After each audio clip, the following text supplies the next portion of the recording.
Auzubillahiminash-shaytanir-rajim. Bismillahir-rahmanir-rahim. Assalamu alaikum, dear students. Hope you are all fine, staying home. Yesterday, I completed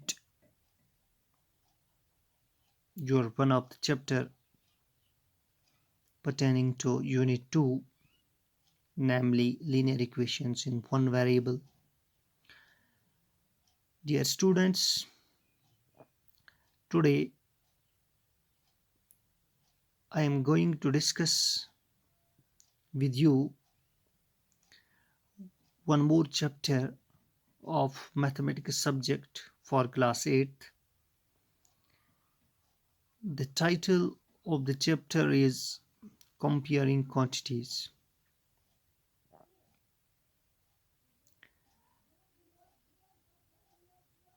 So my today's topic extracted, taken out from this very chapter would be concept of ratios and percentage. Dear students, before discussing this, what is a ratio? What is a percentage? Let me first tell you that what we are supposed to learn in this very chapter, from this very chapter, the first point we are going to learn is recalling ratio and percentage, finding the increase or decrease percent. Number 3, finding discounts. Number 4, profit and loss. Number 5, sales tax, value added tax. Number 6, compound interest. So my dear students, let's first understand. पहले हम समझने की कोशिश करेंगे what is a ratio and what is percentage, and concept of ratio and percentage. What is percentage? Okay, so let me first take ratio को हम पहले समझने की कोशिश करें, but let me give you a little bit introduction regarding comparing quantities. Dear students,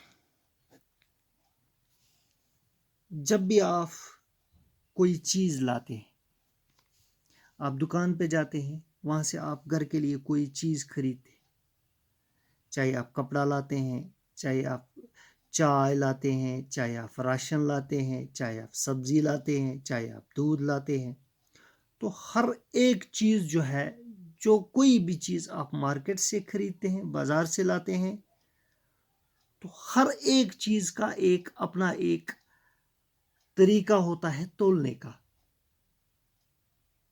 ठीक है, जैसे आप स्टोर पे जाते हैं, आप वहाँ से राशन लाते हैं, तो आप 10 केजी, 15 केजी या इसी तरीके से आप 50 किलो लाते हैं। या आप सब्जी वाले के पास जाते हैं, आप सब्जी किलो के हिसाब से लाते हैं, या फ्रूट सफ लाते हैं तो दर्जन के हिसाब से भी लाते हैं। ठीक है, तो जो कोई भी चीज़ जिसको हम मेजर करते हैं, यानी युस ति कह चीज़ अस मेनान छ, चाहे किलोन मज मेलोन, चाहे सेंटीमीटरन मज, मीटरन मज, या किलोमीटरन मज, या मिलीमीटरन मज। जैसे बारिश बरसती है तो जब इसको रिकॉर्ड किया जाता है तो इसको मिलीमीटर्स में मेजर किया जाता है, मिलीमीटर मशीन में। तो anything which can be measured is called as quantity. Anything which can be measured, कोई भी चीज जिसको हम मेजर कर सकते हैं, is called as quantity. ये आपके लिए पहले जरूरी समझना है कि क्वांटिटी किसको हम बोलते हैं। ये क्वांटिटी हर उस चीज को बोला जाता है जिसको मेजर किया जाता है।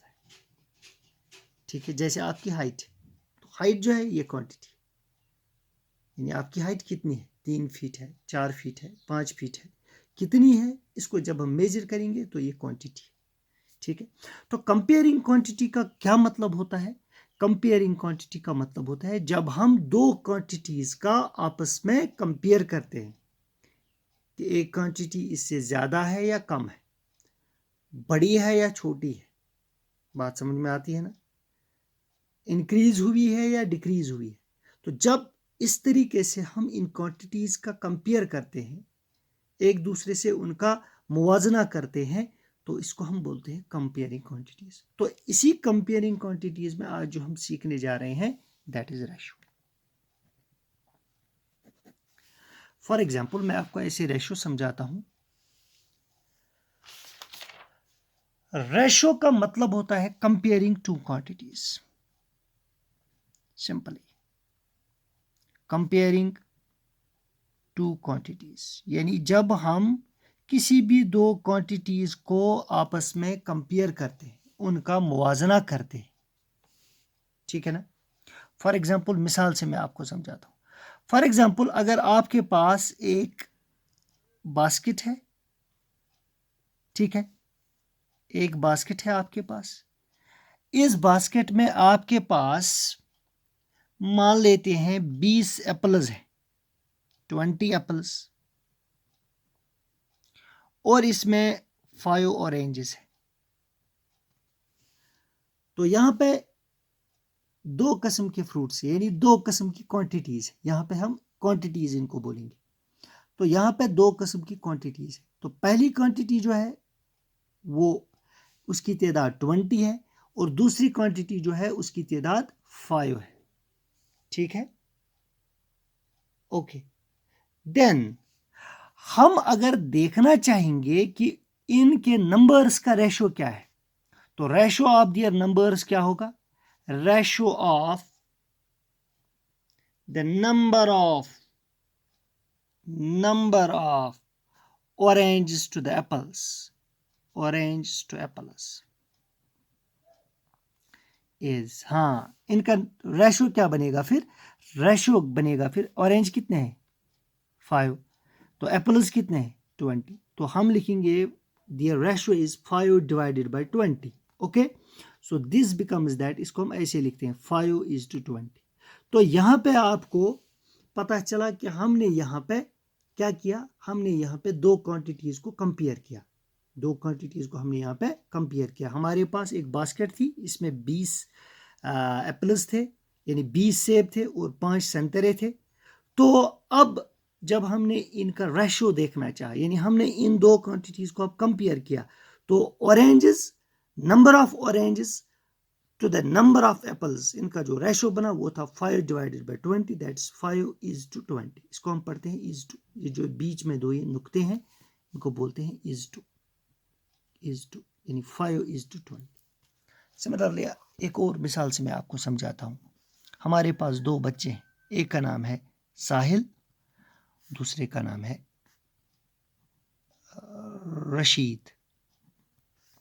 मान लेते हैं साहिल जो है, साहिल की हाइट जो है, साहिल की हाइट, वो हाइट 150 सेंटीमीटर है। तो रशीद जो है उसकी हाइट जो है वो हाइट 160 सेंटीमीटर, ठीक है ना। अब अगर मैं आपको बताऊं कि आप बताइए कि साहिल और राशिद की या रशीद की हाइट का रेशो क्या होगा, तो ratio of the height of Sahil and Rashid would be, हाँ, उनकी हाइट का रेशो क्या होगा, तो साहिल और रशीद की हाइट का ये बनेगा 150 सेंटीमीटर डिवाइडेड बाय 160 सेंटीमीटर। तो यहाँ पे आपको पता चला कि हमने यहाँ पे दो क्वांटिटीज का कंपेयर किया, ठीक है ना। तो जब भी हम क्वांटिटीज का कंपेयर करते हैं तो इसको हम रेशो बोलते हैं। इसको हम क्या बोलते हैं? रेशो। देखिए, अगर यही रेशो बराबर होगा, जैसे यहाँ पे आप देख रहे हैं, यहाँ पे रेशो जो है वो 150 डिवाइड बाय 160, यानी ये रेशो बराबर नहीं है। अगर यही रेशो बराबर होगा तो उसको हम प्रपोर्शन बोलते हैं। इसको हम क्या बोलते हैं? प्रपोर्शन। लेकिन ये प्रपोर्शन नहीं है, क्योंकि यहाँ पे ये दो क्वांटिटीज बराबर नहीं है जब हम इनका कंपेयर करते हैं। ठीक है ना। तो इसी तरीके से हम बहुत सारी मिसालें दे सकते हैं। इसके बाद दूसरा जो है वो है परसेंटेज, कंसेप्ट ऑफ परसेंटेज। प्यारे बच्चों, आपने क्लास 6 क्लास 7 में पढ़ा होगा फ्रैक्शंस के बारे में। फ्रैक्शंस के बारे में आपने पढ़ा होगा। फ्रैक्शंस क्या होती है? फ्रैक्शंस वो नंबर्स होते हैं जो p by q की शक्ल में हो, which are in the form of p by q, but p एंड q जो होगा they are natural numbers. They are natural numbers, ये उनके लिए कंडीशन है फ्रैक्शंस के लिए। तो नेचुरल नंबर्स क्या होते हैं? नेचुरल नंबर्स वो नंबर्स होते हैं जो 1 से शुरू होते हैं, 1 2 3 4 and so on and so fourth. तो परसेंटेज क्या होती है?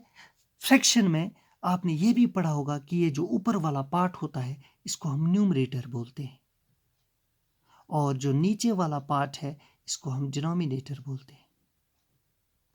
ठीक है बच्चों, तो ये आपने पिछली क्लास में पढ़ा होगा।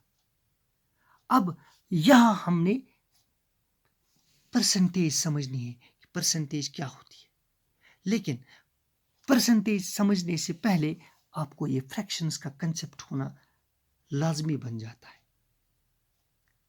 तो ये क्या होता है? परसेंट किसको हम बोलते हैं? हाँ, ये भी एक फ्रैक्शन होती है, ये भी एक फ्रैक्शन होती है, but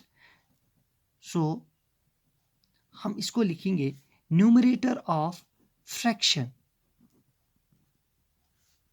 with denominator 100, with denominator 100। यानी ये भी एक फ्रैक्शन होती है, लेकिन ये एक ऐसी फ्रैक्शन होती है जिसके न्यूमरेटर का डिनोमिनेटर जो होता है वो 100 होता है। यानी इसमें लाजमी मलजूम इसका डिनोमिनेटर जो होगा वो 100 होगा। बात समझ में आई? शाबाश।